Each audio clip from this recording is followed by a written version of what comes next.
Ipinagdiriwang po ngayong araw ang kaarawan ng dating Pangulong si Manuel Quezon. Ilang lugar sa bansa nagdeklara ng public holiday. Si Denise Osorio sa detalye live. Denise. Dayan, declared public holiday ngayong araw dito sa Quezon City at sa mga probinsya ng Quezon at Aurora. Pero hindi ito basta bakasyon dahil itong araw ng kaarawan ng isang napakahalagang bayani sa ating kasaysayan, si Manuel L. Quezon, ang ama ng wikang pambansa. Ipinanganak si Manuel L. Quezon noong 1878 sa Baler, Aurora.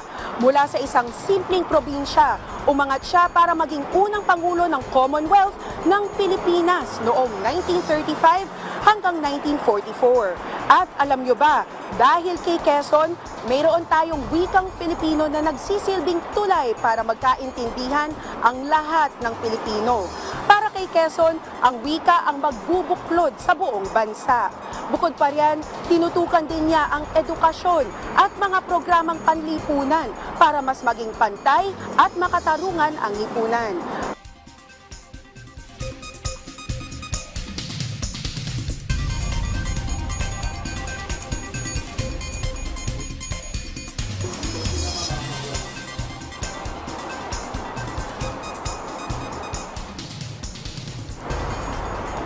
Dating presidente na.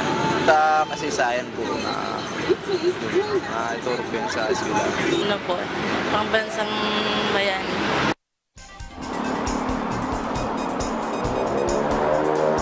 Pero ang unang naalala ni Nanay Felicidad, ang kahalagahan ng ating sariling wika. Importante sa atin yung wika natin. Kailangan dalhin natin habang buhay. Hindi natin palitan yun. At para naman sa tatlong magkakaibigan na sina Diyang, Shian at A.